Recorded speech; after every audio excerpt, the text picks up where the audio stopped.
What's up, everybody? Welcome to the State of Wild, episode 36, a regular YouTube video web series podcast thingy. My name's Meowth, and as usual, I'm joined by Corbettgames. Corbett, how are you doing tonight, dude? I'm cold, Meowth. It's freezing here. I decided to haul my ass out of bed at 8 a.m. and go for a park run with the local club. And I really regret that decision. Turns out running into a headwind at 8 a.m. not the best thing to do in the morning. But apart from that, feeling good. Happy to be here with all the news to talk about with you. You know, you sound so motivated, and then you I would be impressed, and then you were just like, it was awful, and I'm like, yeah, okay, that makes sense. Yeah, nice. Relatable. Yeah. Relatable. Yeah, but like you mentioned, this week was huge for Wild. For anybody that was interested in Wild or enjoys playing Wild, or is maybe looking to come back, 35 cards are going to be unnerfed about a week before the new expansion. So in about 2 weeks from this podcast recording, we're going to be getting 35 brand new, supposedly previously broken cards. Okay, who knows if they'll be broken now. We'll be talking about that a little bit today. So we're going to be talking about all that. But before we get into all of it, just a reminder to leave a like, comment, and subscribe. It's one click, and it supports us a lot. So yeah, let's get into it. Before we dive into all of these unnerfs, we have one thing to touch on. Potentially confirmed nerf coming sometime in the future. Basically confirmed. So Nitro Boost poison. Corbett, you want to talk us through how we know Nitro Boost is getting unnerfed? Oh, I would love to. All the detective work has been done. It all started when Blizzard updated their pre-made decks that people get access to. And people very quickly noticed that Nitro Boost was listed at 2 mana. Ooh, and it wasn't just like a typo because the card had been moved down in the deck position to be among all the 2 mana cards. That was very quickly edited. In addition to that, Alec had previously talked about a patch that was supposed to go through last week, but it just got pushed back. And then in addition to that, there had also been he'd liked a tweet that had said that it's Nitro Boost. They're addressing Rogue's Burst. All the pieces are coming together. It makes a ton of sense. There's been a lot of complaining about aggro burst Rogue stuff in Standard. We're going to be acting under the assumption that Nitro Boost is getting reverted once, or is getting nerfed once all the reverts happen. Yeah, so I think they confirmed that whatever balance changes they are making is coming with patch 20.0, and that's also when we're getting these unnerfs, so we're going to be talking about the unnerfs kind of in that light. And kind of talking about the unnerfs, we're not going to be talking about all 35. We're not going to record a 3-hour podcast because that sounds horrible for both us and y'all that are listening. But if you guys are interested for detailed explanations about all of these cards, all 35 of them, both Corbett and I have detailed review videos up on YouTube, so make sure you guys check that out if you're interested. But today we're going to be talking about our highlights. So basically, our favorite or the most controversial unnerfs, and just talking about the highlights. So I guess, Corbett, you want to go first? What's your first unnerf? Sure. I mean, for me, it's hard to go past Quest Rogue, right? Yeah. Quest Rogue has been a massive story. There was a big reaction to it. And so, let's dig into it. They had previously said, the dev team, that they would never really do a Quest Rogue unnerf. And then, that was a while ago. That was over a year ago. And with the news of things like Stone Tusk Boar, changing with the massive rebalancing they've done, with the massive sort of change in how many reverts they've done, and the increased power level of Wild, it seems like they've changed their mind. And, they've decided to bring Quest Rogue back in its original form, Meowth. They could have picked any of the Nerf forms, and they brought back the OG. How dare they change their mind? No, I kind of had it, I had it in mind that they would probably unnerf Caverns Below, but I didn't think they were going to go all the way back to, OG. They Caverns Below. Yeah, I thought they were going to go back to the 5 minions for 5/5s, just so that you couldn't, play the Flybooter in one Shadow Step and be done, but they went all the way back. 4 minions, summon 5/5s, but I know a lot of people are freaking out about it. A lot of people are super hyped to test it, but I mean, you're the better player. You're the guy who knows Rogue much better than I do, but I'm kind of getting the feeling that Quest Rogue is going to be very much like Quest Mage, and it's not going to be that great. I know it's really hard to tell because Quest Rogue's a very funky deck. It's a very weird deck. Yeah. In both deck building and actually playing it, but my initial instinct is our format is extremely aggressive, and I don't know if Quest Rogue can keep up. like you said, it is weird. Like it's not a conventional way to judge a deck or a card because Quest Rogue is freaking strange. And it has also been so long, right? And so the deck is looking completely differently than it, previously did. At the same time, I would agree. I don't think Quest Rogue will probably end up being that strong. But again, this is one of the ones I'm most unsure about. Yeah, same. But I do think that it won't be that strong because, like, for example, previously when the deck was in Standard, it had like a 90-10 losing matchup into Secret Mage. Like a legitimate 10-90. Sometimes people will say those words and it's not actually anywhere near that bad. Yeah. No, this was actually that bad. It was a 10-90 matchup. It's like Freeze Mage levels, right? Yeah, like Freeze Mage and Control Warrior. Yeah. Like that horrific. And Secret Mage, kind of a good deck in Wild. Kind of pretty popular for the most part as well. And the math just sort of breaks apart. Like if you have a matchup that's that bad and is pretty popular, it's so difficult to be a good deck. Like you have to be basically Quest Rogue would have to be Dark Lair levels of broken into the rest of the meta, and a meta that has things like Pirate Warrior and Kingsbane and things like that. So I don't think Quest Rogue will be that good, especially the prep nerf. I think people are kind of forgetting the prep nerf and how much of a big deal that is as well. But I'm very excited to play Quest Rogue, one of my favorite archetypes. In Standard, it's a degen rogue combo deck, so of course I love it. Very much in my wheelhouse. I'm looking forward to playing it, but I wouldn't freak out just yet. Yeah, I never really played Quest Rogue. At that point, I had like converted over to like a Wild main player, and I never really wanted to invest the time. But one of my favorite memories about Quest Rogue was watching Dog on release day. He was playing Morose in Quest Rogue. Yes, and it was like he had Violet Teacher, and Morose, and hitting rank 1 legend. He's like, yeah, but I still don't think this deck is very good. and then just the how it spiraled to take over Standard for what felt like 9 to 10 months, right? As it got nerfed multiple times. It just didn't die, dude. It just kept coming back. It's like Dark Lair, dude. Kill it and... It's like Dark Lair. You kill it and it just comes back. It's the cockroach of the Standard metagame.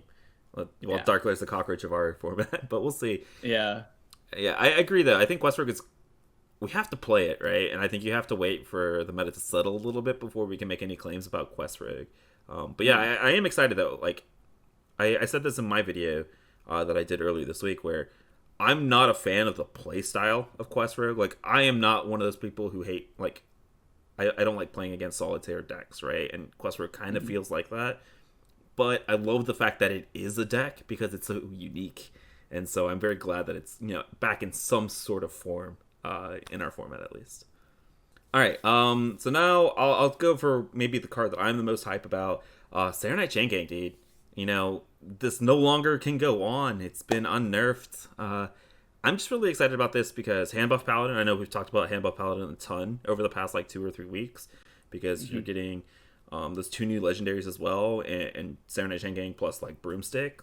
Jeez, dude, Handbuff Paladin seems like it unironically might be a tier 1 deck come Forged in the Barrens, which is kind of awesome, to be completely honest with you. It's really, really awesome that we're talking about it like that. But then I'm also really excited for Saturday Night Chain Gang and stuff like Taunt Warrior with the new Handbuff card that they have. And then, of course, like Shutterwalk Shaman. Soft spot for me, and Shutterwalk loves Saturday Night Chain Gang so much more than Doppelgangster, because Doppelgangster sucks and Saturday Night Chain Gang has Taunt. So I don't really know if we have to talk about it too much. I don't think it makes Shutterwalk Shaman tier 1 or Taunt Warrior anywhere near tier 1, but it's really, really nice that they have access to it, and it's going to be, I think, really insane in Handbuff Paladin. It's pushing a whole bunch of at least underplayed archetypes, not necessarily underpowered, because I think Handbuff is already solid-ish. Yeah.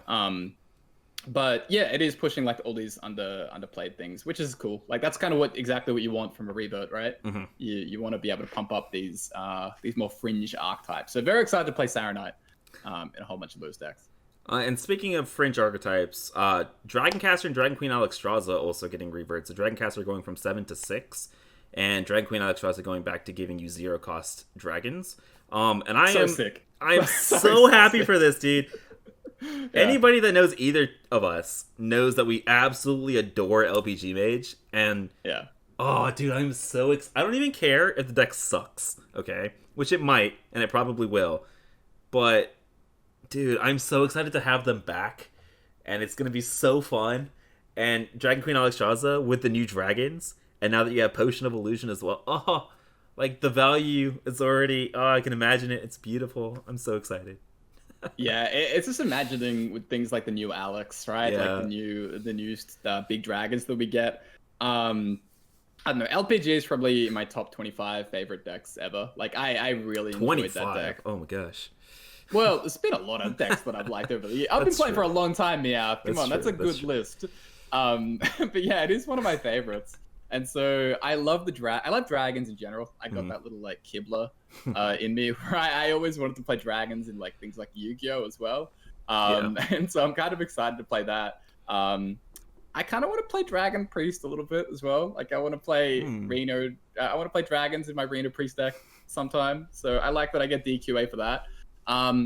Very strange to me because I'm not, the biggest Highlander fan in general. But for this kind of late game effect, I find it a lot more tolerable. Like that's the big thing, right? When the payoff is a lot later in the game, I think it's a lot more acceptable. And ultimately, I just love Galaxy Mage. Super fun. Very excited. I think a question a lot of people are going to have, and I think maybe we can talk about this a little bit. Does Dragon Queen Alexstrasza, like, a couple questions. First, do you run it in your normal Reno Priest list with Polkelt? And then second, is Dragon Queen Alexstrasza strong enough and relevant enough of a tempo play and 0-mana dragons for damage that you maybe go back to the dragon-based Reno Priest list? I guess we can answer both of the questions at the same time. So I think the normal version of Reno Priest won't play it, like the stock list that we have now. I just think it's a little too ineffective at Polkelt, and not quite what we want. Now, as to the discussion of like dragons versus non-dragons, I think it's actually closer than people think. The dragon version actually performed really quite well. It just completely fell out of favor. But even like after Polkelt was printed, the dragon version still had like good win rates. I think that gets forgotten a little bit. People just like eventually just gravitated away from those builds, especially with the DQA nerf that happened. But like dragon decks are solid, and so I think also with Polkelt going to 5, like there's a little bit more competition. Like there's a little bit more room for competition, right? Between those two archetypes, and so I think that it'll also depend on what comes in the new set. Like it doesn't take much. There's like 1 or 2 dragon support cards to suddenly make that very worthwhile. Like Dustbreaker's still a hell of a card. Dustbreaker, Cleric of Scales, yeah, and then you get the new Shadow Visions. Like I could totally see with like Raise Dead as well. That whole package you used to run in like Inner Fire Priest, if I remember correctly. I could totally see that being like, especially if the meta becomes super aggressive. Man, Dustbreaker alongside like Breath and Spirit Lash and all that kind of good stuff, I could totally see it being really good. So I don't think necessarily it'll push out the current build. But it's definitely worth testing, right? Testing. Yeah, exactly. All right, do you want to take it away with your next Unnerf? I would love to. So we've kind of hit on a lot of things that we're super excited for, and we're talking up a bit. Next though, I want to talk about Undertaker because I think that's an interesting one that has gotten a bit of attention that I'm not just a little bit, just a little bit. That I don't think it'll actually do anything in the format. Okay. Is that hot take? I don't know. But yeah, I don't see a home for Undertaker at all. I think that Undertaker at 2 health, it's so hard for that to stick in the format. Like the fact that it gets wiped by something as simple as like Odd Rogue's hero power, Odd DH's hero power. Back like when it was a thing in the normal, like back in like classic Hearthstone, I suppose, or Nax Hearthstone, I should say. There was just like a lot less removal and it was a lot more difficult and a lot easier for things to kind of snowball out of control. Yeah. Now that isn't really a thing. Like we have so much rush, we have so many removal tools. I just really don't think it's going to fit into anything. And there just aren't really that many good death rattles around it either. There haven't been that many cheap death rattles that are actually like premium printed in a very long time. And a lot of them are still like the Nax cards, like Haunted Creeper, Nerubian Egg. And so I just don't think Undertaker fits into anything around it. Because you need it to be cohesive when you don't draw the Undertaker. And I don't see a home for it at all. So I don't think this sees play really anywhere. Yeah, I'm totally on board with you. I think a lot of the hype about Undertaker has been super, like, overrated. I think it's safe to say that. And I came to that conclusion when I was doing a little bit of theory crafting the other day, and I was like looking at neutral 1-drops. I'm like, okay, we have Undertaker, we have the buffed Leper Gnome, Nice, and that's it, right? Like, yeah. people were talking. You want to play Mekaroo? People were talking about Mekaroo and Jar Dealer, like, as the 1-drops. I'm like, you're running Jar Dealer unironically in our format. There's no way that it becomes good enough. Yeah, I think people are talking a lot about it in Hunter with toxic reinforcements and stuff. I think that's super slow. And like, Hunter doesn't even have good death rattles for normal Hunter decks, and I don't think it has it to support Undertaker. I think the one class that I'm looking at Undertaker in is in like Odd Demon Hunter, just because like I haven't been super happy with some of the 1-drops. Like they're okay, but they could be better. And so I'm wondering, like, if an Undertaker plus, like, Leper Gnome, and then they have the Urzul Horror, I think is the name of the card, the 1-mana 2/1 Death Rattle, give another 2/1 to your hand. And, like, if they can get one more 1-drop, I think maybe you can consider Undertaker in that deck, just because a 1-mana 2/3, 1-mana 3/4, like, you don't need it to scale out of control. I think if it can control board and it can hit face a couple times, that's all Demon Hunter really wants. And I haven't loved some of their 1-drops, and so if I can replace some of them with an Undertaker package, I think I'd be okay with that. But outside of Odd Demon Hunter, which is already like on the fringes needing more help, I don't think Undertaker like fits in our format at all. I think it'll be nice for nostalgia, but I don't think it's going to be very good. Yeah, I think ODH is a really good shout that I hadn't really considered. I don't think it's currently supported there right now, but it seems like that is probably one of the more likely homes if it does actually get there. But yeah, right now it's just not quite there, right? We need like 8 Leper Gnome type cards. Like, you really want to be playing probably like 8 1-cost to 2-cost death rattles that feel really strong by themselves. And hold on, those don't exist right now. Hold on. Speaking of synergies, dude, this is a perfect card. Actually, there is a place that Undertaker actually fits. Aggro Priest, dude, with Leper Gnomes, the Sand Troopers, the 3-mana 4/3s. The death, dude. It actually, because that whole deck revolves around the death rattles for like the Twilight's Call. We have the Undertaker Death Rattle Burn Priest. That is that is. We have broken the meta here on the State of Wild. You guys heard it now. The deck that's going to dethrone Dark Warlock at the top of tier 1, Undertaker Aggro Priest. I'm ready for it. I actually can see Undertaker in that deck. I can see it. That's a thing. It actually makes so much sense, right? Like, it's with Rally. Good. So when you bring it back with Rally, it'll get buffed. Yeah, it will. So that's pretty sick. So yeah, okay, we found a home. We talked it through. Good job, Mia. We did it. One deck is gonna play Undertaker in our format. Yeah, it's crazy. We've already solved the format already. It was Burn Priest all along. Undertaker, amazing. All right, can we take a side note here? I know we're talking about Unnerfs and everything, but I don't think I've been as excited for a deck like Aggro Priest for a very long time. It's actually like decks that we've theory crafted and thought about. I think Aggro Priest is by far and away one of my favorites. So look, let's just hope things don't come crushing down within the first 3 games. You know how it goes. Yeah, that's true. All right, what do you have next for us? Sure. Let's go in a different direction. Let's talk about Buzzard. Starving Buzzard. As one of the cards that we kind of had collectively been demanding this Revert Meowth. Hunter has needed this. Duin has suffered. And now we have it. Now we have the Buzzard Revert going from 5 mana to 2. One of the most iconic slaughterings of a card ever to happen in Hearthstone's history. And now we get to play it. And Buzzard right now, the amount of support around Buzzard in current Hearthstone is so much beyond what it previously had. We have things like Alley Cat and Wapatinger.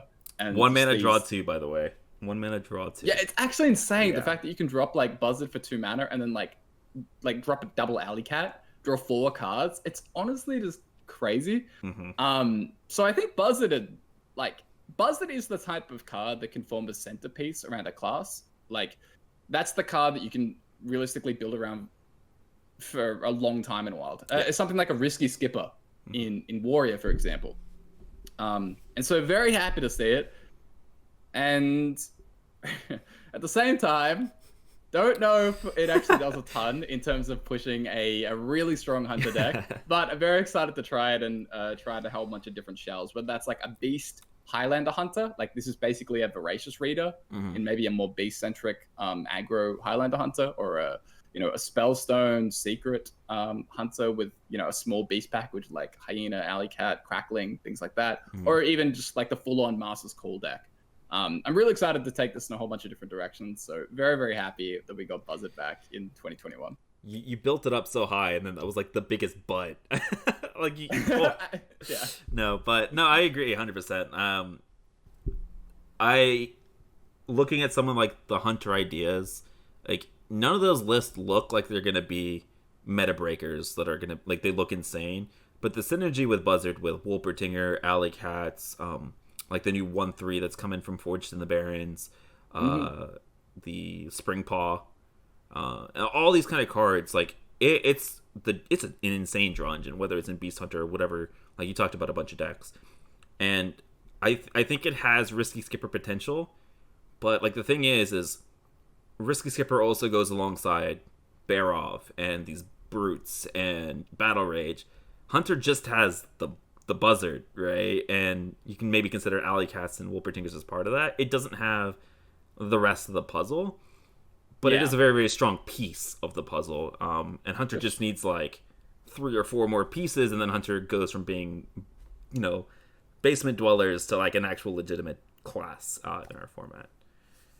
So there's kind of a couple things that really help here, where like if you want to be a non-Baku Gen deck in like an aggro non-Baku Gen deck in Wild, the first thing you need is like resources. So like I think like Discard Zoo can churn through its entire deck. Kingsbane can churn through its entire deck. There are a lot of these like aggro decks that just have like they never really run out of cards, and so that's kind of how they make up the difference.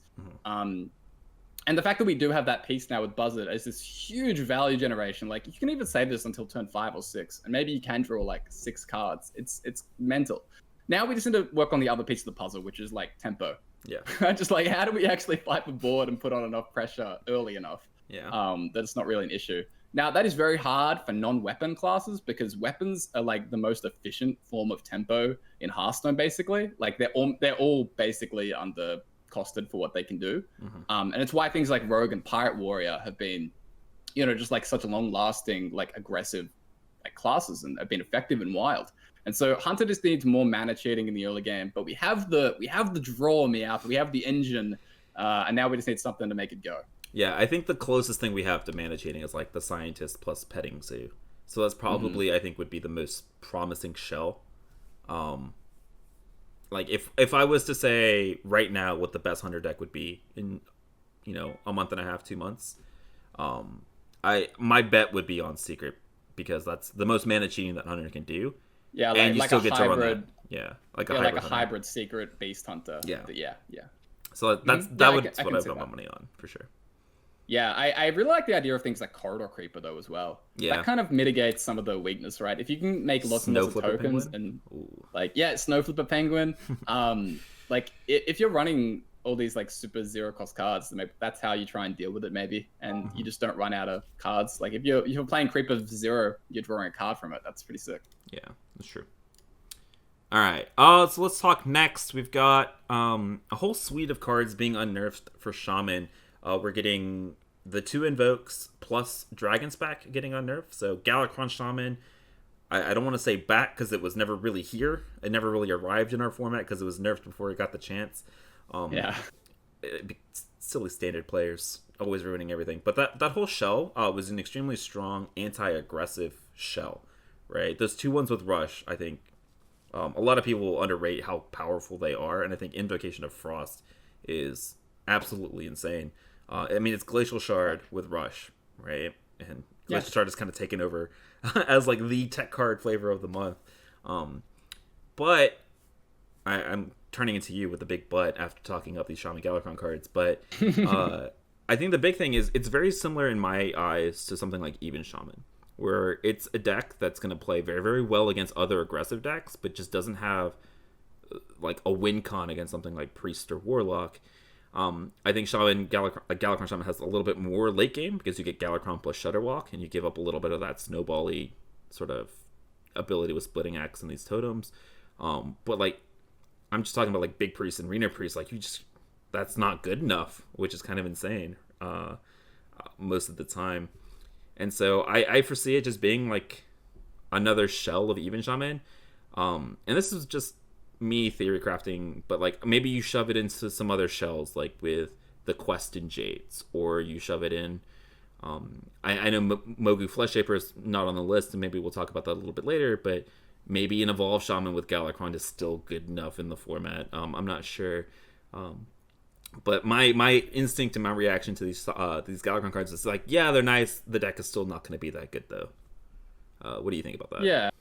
Yeah, I think for Galakron Shaman to have been something that I had really, really high expectations for, we needed to get the Mogu nerf alongside all these other Shaman cards, because if you do have the blowout potential with Desert Hair Mogu Evolve, that's such an absurd, powerful pie roll in the early game, and then you do transition to this sort of like mid-range, like Galakron mid-game.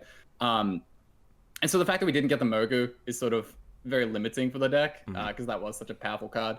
But I think like the deck does have some decent late game. You know, if you get Lothad in the Shutterwalk pool, then you know that's still very difficult to deal with a lot of the time.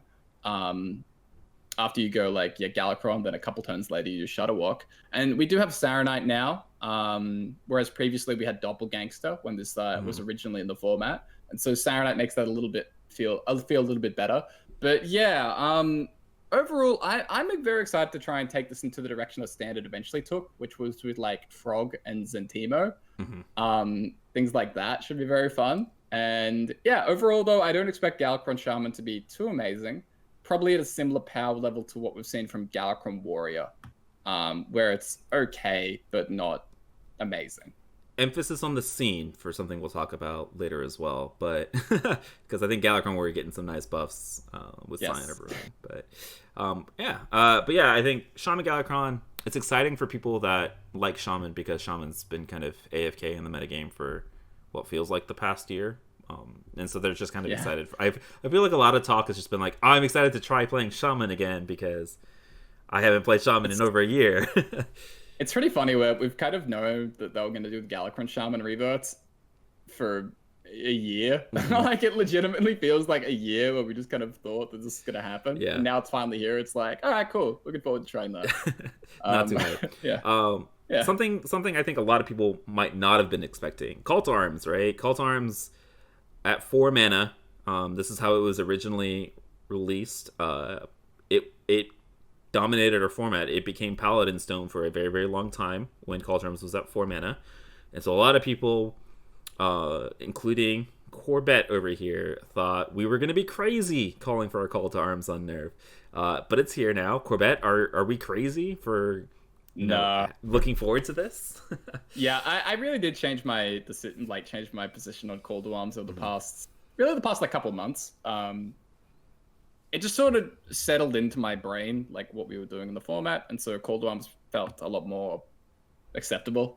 like I just sort of saw what was happening a while, and it's like, oh yeah, this is totally fine. But yeah, Call to Arms, very excited for this one. Call to Arms can be really, really impactful. I'm excited for it. I'm so excited. I'm excited and scared. I'm gonna say I'm excited and scared. Yeah, I'm still like a little bit almost nervous about just how powerful of a swing it is, but overall the type of decks that it pushes should be fine. But I think when your opponent has Call to Arms on 4, sometimes it's going to be like, holy shit. Like they just did so much for so little. But that's okay, right? Like we're allowed to have powerful cards in this format, so that's fine. Yeah, so there are like a number of shelves that this goes into. Like you said, when this was originally around, it really was Paladin Stone. There are like old reports where you can find where Paladin had like all of tier 1. Like there were like 4 tier 1 Paladin decks, and everything else was not tier 1. And things like that. And so whether it's like Secret Pally or, you know, now we have like Holy Wrath Polkelt, like an aggro Pally like that, you could play like maybe there's some sort of more mech thing. There's a pirate thing, Dude Pally. It just kind of goes into all these decks. It's really only like Handbuff and Odd. And Librams. And that's it. And Librams. Oh yeah, and Librams. So there's like those 3 decks. Yeah, there's like those 3 decks don't want it, but every other Paladin deck does. Yeah. And so it's really cool to have it back, I guess. And yeah, I think it does actually have the power level where it could promote some of these weird or like these different Paladin decks into being quite competitive. Yeah, I think the reason I'm okay, like, I say okay, like my opinion matters, but the reason I'm on board with Call to Arms being unnerfed, and I'm not up in arms about it, no pun intended, is the fact that the decks that it's buffing, right, the decks that it's going to bring back into the metagame are decks that just don't exist, right? Aggro Paladin, Even Paladin, Holy Wrath Paladin, Secret Paladin, like these are decks that are just not that great, right? And it's not buffing stuff like Odd Paladin, or I would have been okay with a Libram Paladin buff, let's be real, but like these decks that it doesn't hit the already meta decks, and it's going to be buffing a bunch of off meta stuff, which is I think the reason that I'm okay with it. I am also a little bit nervous, right, that it might be another Raza situation where it turns out that Call to Arms makes 4 Paladin decks, tier 1, tier 2, and then it doesn't get hit, right? Like if it becomes a problem for 6 or 7 months, and it just kind of, like that's how the format is, which, I mean, let's be real, Raza is no longer the problem because, like, the nerf to Pole Cult has slowed it down and the meta has become super unfavorable, but it took like a year to get to that point, and I'm worried that if Call to Arms turns out to be super oppressive, they might wait a really, really long time, but currently, the fact that it's buffing a bunch of off-meta stuff, I'm okay with Call to Arms. Yeah, I really don't have that high expectations for the decks that it can push. Okay. Yeah, like I don't think it'll push any of those decks into like tier 1 territory type thing. My big thing is like it's just within those decks, it is going to be so blatantly the best card. Yeah, and it will feel really strong when your opponent does stuff, but I don't think those decks themselves are going to be like insanely powerful or anything. And so I think it'll be totally fine. Like, I'm totally fine with this, absolutely. So yeah, get your injured Tolvers ready. You wanna bring out some 2/6s, and you wanna bring out like another one, Knife Juggler. That's not one we're going to get into too much. And Dirty Rats? No, not the Dirty Rat. Don't no, come on, don't lead people astray. We're not doing Dirty Rat. But Injured Tolver, actually, like... Your Millhouse Mana Storms, dude. Come on. Oh my god, the flashbacks of people playing that. Yeah. So I'm looking forward to this one. Yeah, I think a lot of people, if you guys are looking to play some Paladin, look at some of the old meta reports from either Vicious Syndicate or Tempo Storm, and look up, what was it, Eggro Paladin? Like the deck that ran the Ruby and Eggs as well. Yeah, if you want to look up an old one, it's like Report 8, like roughly around that era. There's a whole bunch of Paladin decks. Yeah, you can find. Yeah, so look at those for inspiration. All right, and then Corbett, you want to take it away with the next one? Yeah, sure. Let's talk about Arcane Golem. This really came out of a bit of left field for me, I think. Where I didn't have it on any lock list. I kind of just refused to believe they were actually going to do it. And then Ixar put out a tweet where he was like, a little teaser of a tweet where he was like, yeah, I pushed back on a card, but we ended up doing it. Spoiler, it has charge. And all of a sudden it was like, all right, so we're either getting Patches, Leroy, or Arcane Golem. I guess we're getting Arcane Golem. So we got that reverted. Now, Arcane Golem, I think it's important to note with Arcane Golem, because I have seen some fear about this, how it's going into all the odd decks and things like that. I really don't think that's happening. And it's mainly because of the thing that we talked about at the top of the show, which is Nitro Boost getting nerfed. I think that the best possible home for Arcane Golem was Odd Rogue.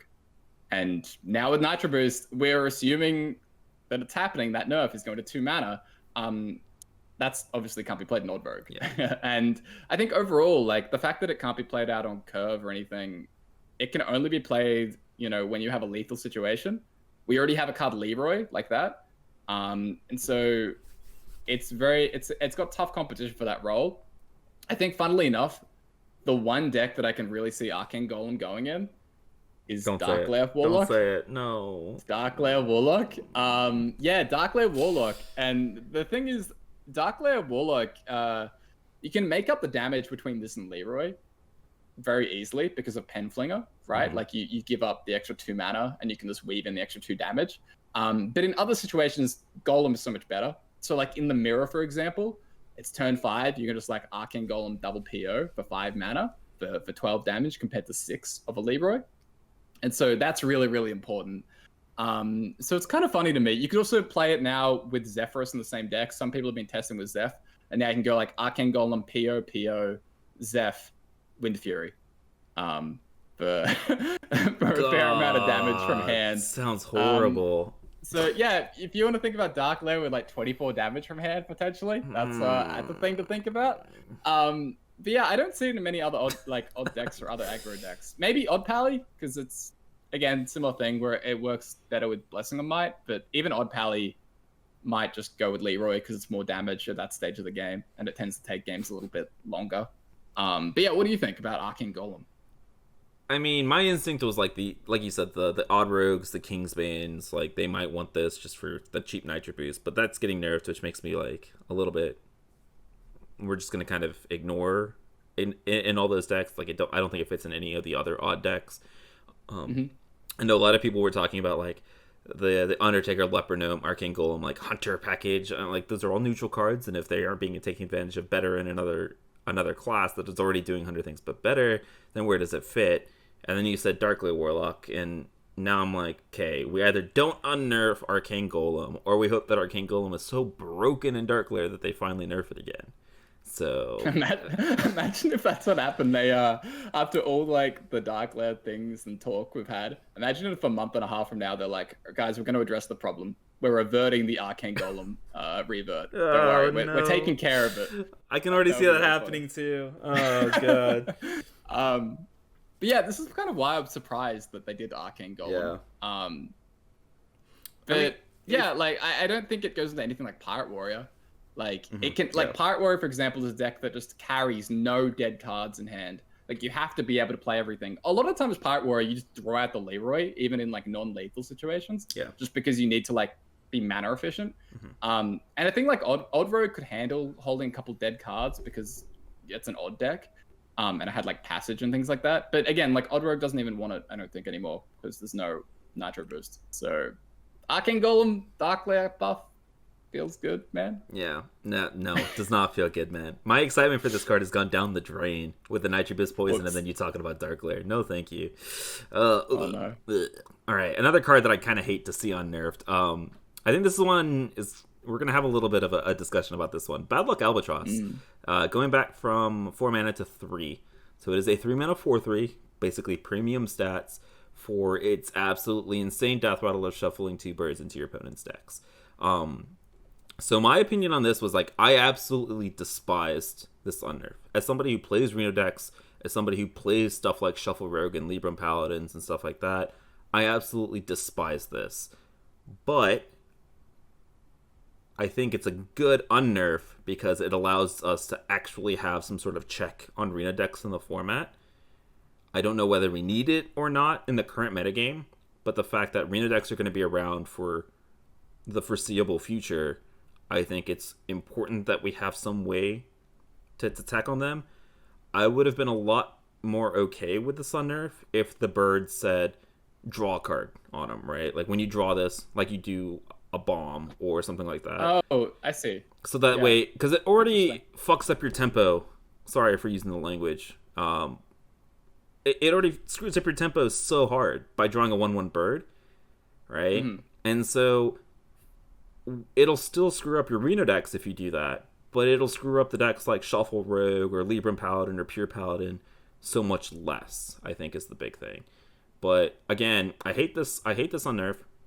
But I am glad that it's there because I'm glad that we actually now have a check on the Reno decks. I think that's my initial reaction on this card because, again, I'm in the boat where, like, I play the decks. I love the decks that this directly affects, right? Like, I play the Reno decks. I play the Shuffle and the Pure and all that kind of stuff. I play those decks, and so I absolutely despise it. But I think I'm okay with this on Nerf. Like, I think I'm happy with it, but it's... emotional roller coaster every time I think about it. Yeah, I also like totally relate to that. I have very mixed feelings about this card, where on the one hand, a format ever being balanced around tech cards is horrific. Yeah, like it sucks, right? Like it doesn't feel good to be playing Kingsbane Rogue and have the opponent play Sticky Finger and just like invalidate what you did. On the other hand, Albatross doesn't necessarily invalidate what you did for what you want to do for the entire game, because you can eventually draw the bird and then you can more execute your game plan. So it's a little bit different than something like Sticky Fingers, even though it's sort of similar in what it's trying to do, which is being a direct counter to it's an strategy. Ooze, right? It's an ooze instead of a Sticky Finger, right? Like in this analogy. Exactly. I think that's a good way of thinking about it. It's more of a glut ooze and sort of how that feels sometimes. or at least somewhere between those 2 points, Yeah. right? Like it's worse, it's more harmful than it is, but it's not as completely demoralizing as a sticky finger. And so that's kind of why I'm having a little sort of trouble reconciling that. That said, I think the bad luck, I don't know where we're gonna play it really. Like there's a couple decks I have in mind, but funnily enough, they're not really the aggro decks. Where like I don't think Odd DH is ever looking for this right now. I think it's a lot better to go like very aggressive, one drop just hope heavy. they don't have and Reno. so, Yeah. well, it's so bad with things like you know, the 4/1 Stilt Step or Acrobatics or just that whole archetype as a whole. Like it's a 3-mana 4/3. Like it's not good, unless you're doing something special with it, which is like shutting down Reno. And so, like in Odd DH, we don't play it. In Odd Rogue, I mean, it never performed well in Odd Pally and Odd Rogue at the time. It was more, when it was nerfed, it wasn't nerfed for like win rate reasons at all. It was nerfed for feelings and how that felt. Well, I mean, to be fair, it was always incredibly overplayed. Yeah. Well, Odd Rogue and Odd Paladin never really needed help against the Reno decks. Like they are favored because of like the ability to generate resources against those decks. Like they have positive win rates. I think it's more like the Galakron Warriors, the Q blocks and stuff like that. Those are kind of the decks that probably won it. Maybe Pirate Warrior because it's a little bit slower than the Kingsbane, the Odd Rogues, the Odd Paladins, the Odd DHs. So maybe Pirate Warrior, probably not even in that deck though, just because, like you mentioned, 3/4/3, 3-mana 4/3 just it's not great. Yeah, no, but, I wouldn't say something like Pirate Warrior, but Q block. Yeah. I think Q block is like where I really envision that card. You know, we used to play that Albatross Q block before Nerf happened, and so that could definitely come back. And I think Q block, Albatross Q block could definitely be a thing. And it gets Willow now too, because it didn't have Willow before. Let's get Willow. It got things like Vendor and Hysteria. We don't play Mistress anymore, so now maybe some Vectus action. Meowth. Are you interested in Vectus? Oh yeah. All right. Wait. Maybe this Albatross Unnerf is coming around, dude. No, I'm just kidding. Still not coming around. But yeah, I like the sound of that. Yeah. So again, not entirely sure how I feel about it. We'll have to see how it plays out overall. But I think no matter what, the important thing to remember is that Albatross is going to be grossly overplayed. And so there's no real getting around that. A lot of people are going to play Albatross because it feels good to screw up with the Reno deck. And that part I relate to, even if Albatross itself isn't going to probably be the optimal, card choice. Yeah. I think a lot of people are going to have mixed feelings on this. I am going to be one of those people with the mixed feelings, even after this gets unnerfed. And as I am playing it, I'm going to be like, this is disgusting. I can't believe I'm doing this as I'm shuffling 30 birds into my opponent's deck. So I also think I forgot how torturous that like Bird Priest deck felt when you Weasel Tunneler and Bird. Yeah, and there was like 18 birds in your deck. Like that was such a disgusting, awful experience. And I feel like I've oppressed that pretty well, but it's coming back. We have oppressed it, but I think people like Raffle and Swag and Solemn are like, and Dane are just like, oh, my bird is back. Let's go, baby. Yeah. All right. Let's talk about one last Unnerf, and I think this is like the one that most high-level players, at least, like high legend players, are really pissed off about. I think this is like the one Unnerf so many people are just not happy with. Do you want to take it away? Oh yeah, because I'm one of them. I'm pissed about this one. Necrom Apothecary going from 5 mana to 4.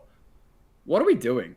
Like, why is this happening? I don't really understand why they have intentionally, like, the very rare times they've made nerfs in Wild have been for these early, very disgusting card swings a lot of the time. Early game card swings where it was like Barnes on 4 mana, way too early for this type of effect. Better nerf that.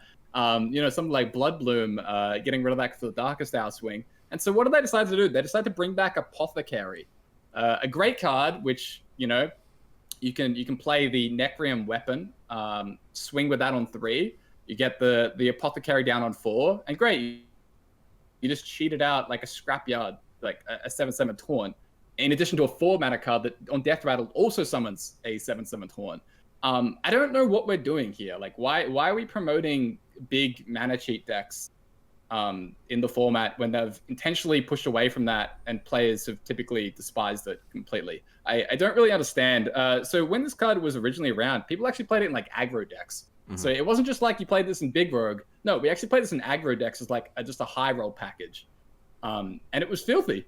And, you know, since that time, we've gotten things like Prep, Raiding Party. Raiding Party is returned to us. So maybe we play this in Pirates and we get to fetch our Necreum weapon and play this out. And I'm just annoyed why they are doing this. I don't want more of this thing in my format. And I've just done it anyway. I don't know, the comparison you made to Barnes is like the most impressive thing, because like Barnes was nerfed because people hated losing games to coin Barnes, right? They hated when you coined Barnes having a 90% win rate. They absolutely despise that.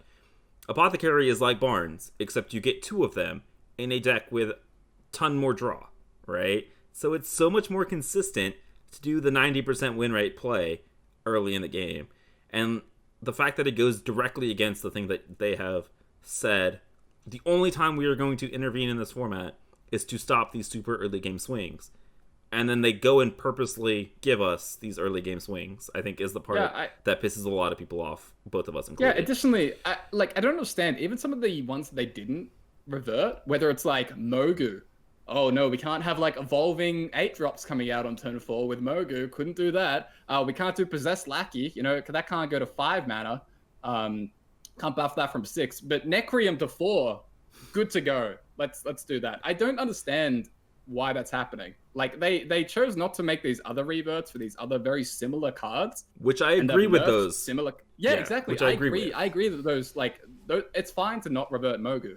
Like I don't think that the format is healthier if we bring back Mogu at all.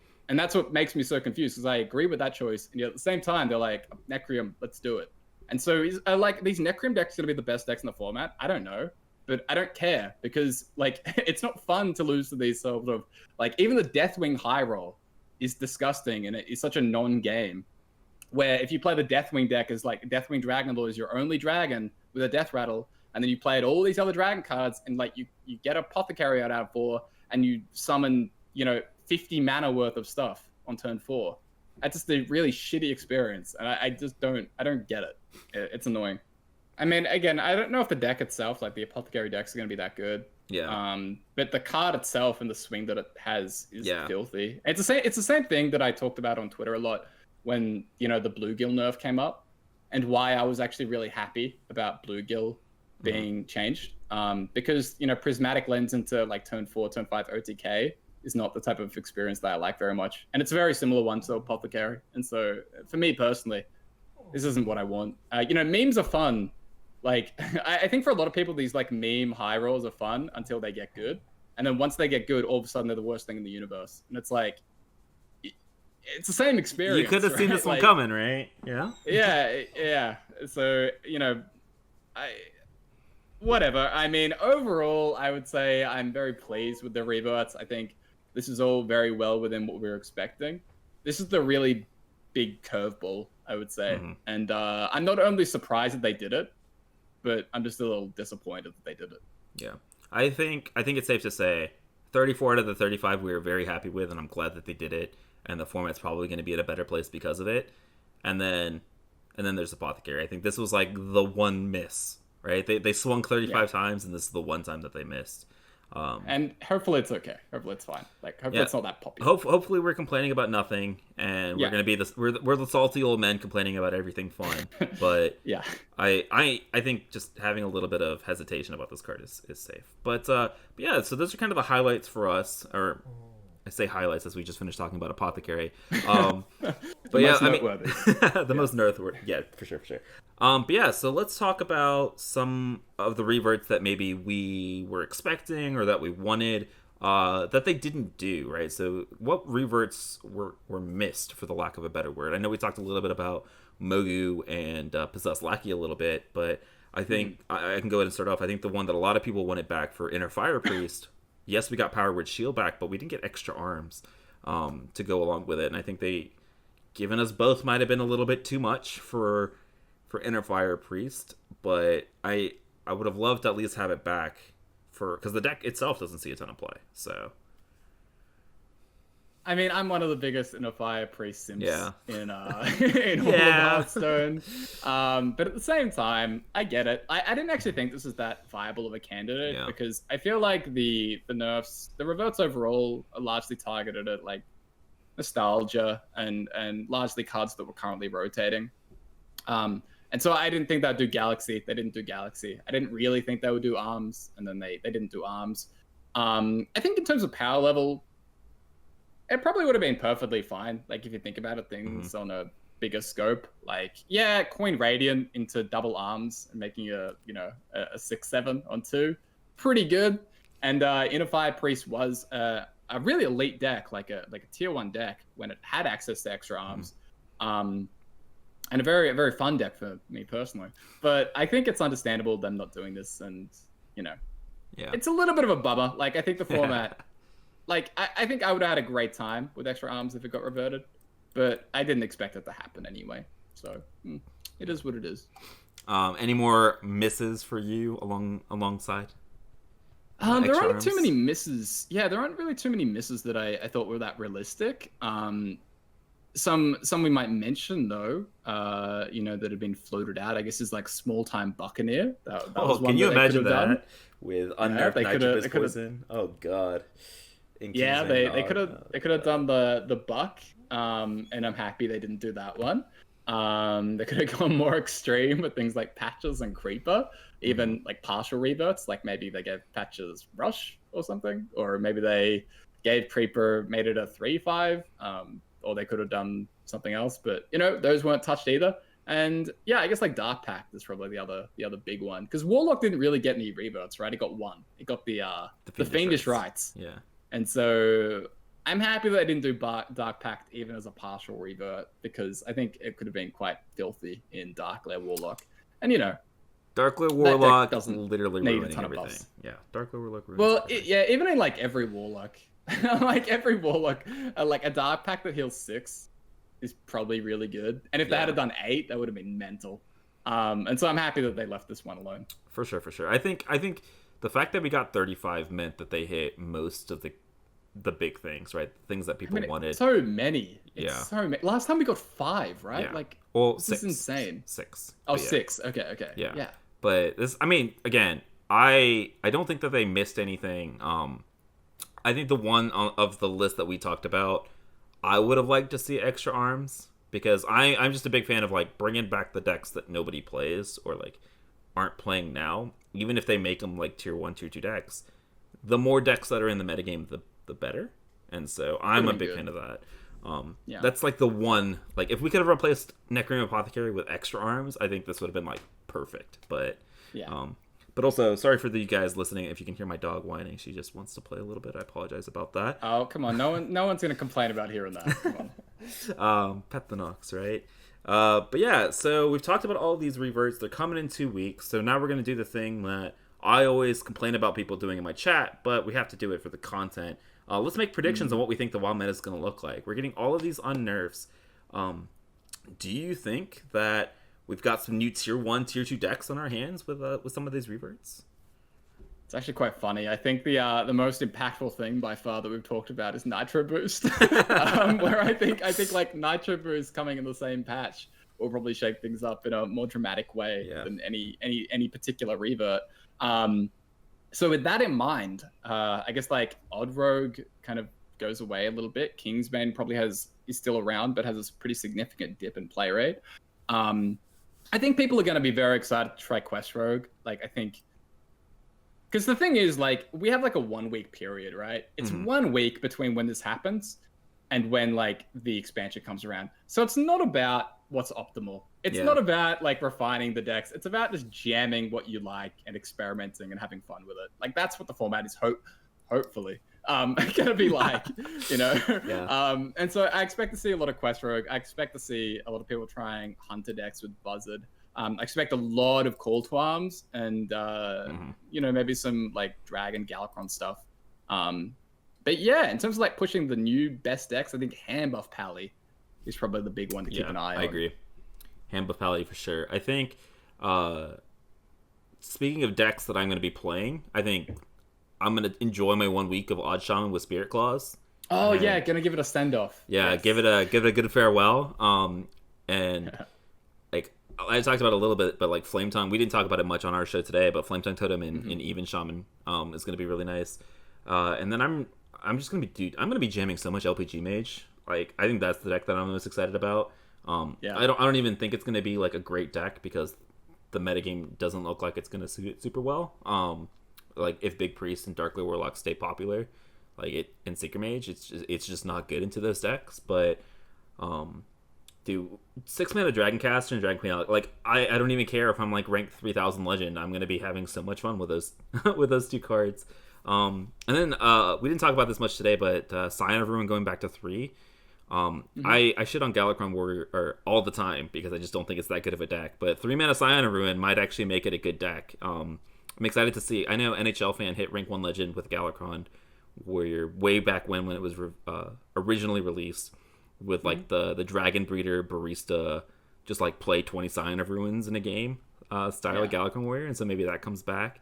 And then Charge, dude, Worgen OTK or maybe Crab Rider OTK now. Yes, Crab Rider. Very excited for that one. With like the combo for a risky skipper deck. So those are probably what I'm going to be playing a ton of. I will not be playing the good decks, but I'll be having a lot of fun doing it. But I'm also with you. Unless the Cult Arms Paladins kind of make a huge, like, significant impact on the metagame, I'm not really seeing the meta shake up too much just from these unnerfs. But I think what we're seeing is we're going to see a ton of decks be reintroduced into that like tier 3, tier 4. Like you can play these to hit legend, like have your pet deck, right? Cheap decks to craft, hit legend, all that kind of good stuff. But I don't think that they're going to be like tier 1, tier 2, like defining the metagame style of decks. I think if I had to pick one thing that could realistically shake things up quite dramatically, it would be Q Block. I think with Vendor and Double Hysteria now, you probably are favored over Darklair Warlock. Like Reno Warlock is already unfavored, but does okayish in that matchup now. Like it improves so much with the recent expansion, the mini set. And I think Q Block getting like double Vendor, double Hysteria, that can actually probably beat Darklair Warlock. And I think that with a 3-mana bird, you can also maybe beat like Reno Priest. And so that, like, I think Q Block could potentially be like a tier 1 deck with a 3-mana Albatross and going down that route, or at least like in that kind of range. And so I think if I had to pick one thing that could dramatically shake it up, it would be a lot of people playing Q Block now. Q Blocks and Handbuff Paladins, the new decks that come out of these huge changes. And of course, this is without us talking about any of the new cards from the brand new expansion, right? We haven't even started reveal season for that yet. I haven't seen anything. And the expansion's coming out in 2 weeks, so what? But so for what it's worth, the expansions have been having more and more cards that have an impact in Wild, so I don't think that we just brush off this expansion as like, you know, it's the first expansion of the year. That's not going to shake up things a ton. I think, man, the end of March with Unnerfs, the new core set, and a whole new expansion, dude, it's gonna be insane. There's gonna be some pretty interesting shakeups in the metagame, and I'm really excited for it. Yeah, me too. You know, of course, we love to get new toys, and we're getting so much. So, really looking forward to it. Oh, I just figured I'd throw out one more deck that I think could be a thing. Sorry, not to take it out, but go for it. I think Holy Wrath with Undertaker could actually be very strong. Holy Wrath with Holy Undertaker. Wrath Pally. Sorry, not Undertaker, with Call to Arms. Sorry, Gotcha. Call to Arms. Call to Arms, Polk Out, Holy Wrath. I think that deck could actually be quite real. Another like deck that could move up to high tier. But yes, very excited to play all the new stuff. It's gonna be a very weird period, that 1 week, like I said. So I might intentionally try and dump my rank a little bit, because I figure if anyone stays at top 200, there's probably going to be a lot of Darklair Warlock. And that's probably not very conducive to trying buzzard stuff in Hunter. So I'll have to have a think about that one. Or we can just do it naturally. We can just play buzzard until it's no longer an issue. But yeah, looking forward to all that kind of stuff. You mentioning Undertaker, by the way, got me. Dude, we forgot to talk about our Lord and Savior that's going to break the metagame, the Undertaker Aggro Priest with Oh yeah, well we have to wait for the new cards for that one, Meowth. That's we've got that 3-mana card. That's a core set card, it's a though, Barons. Yeah. So yeah, it won't come out to the expansion. Oh, unlucky. Yeah. My It's okay. my There's more excitement stuff- is ruined. more stuff to look forward to down the road. You know. True. You gotta pace yourself. Nah, dude, you got to do 12-hour streams for 5 days, and then don't stream for like 3 weeks. That's how you're supposed to do it, right? I wouldn't know anything about that. Does it sound too real? Too real? No. No. But yeah, that's gonna wrap up our recap of the Unnerfs. Again, probably one of the most exciting times in Wild for a very long time, I think. And a lot of people are hyped for it. So excited to see how it shakes up the meta.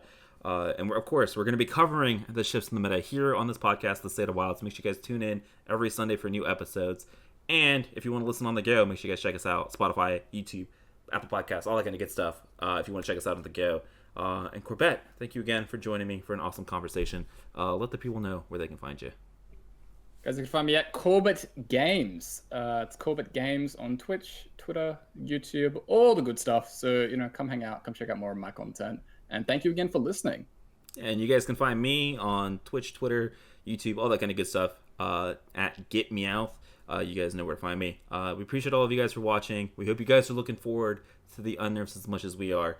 And we will see you guys next time. Later.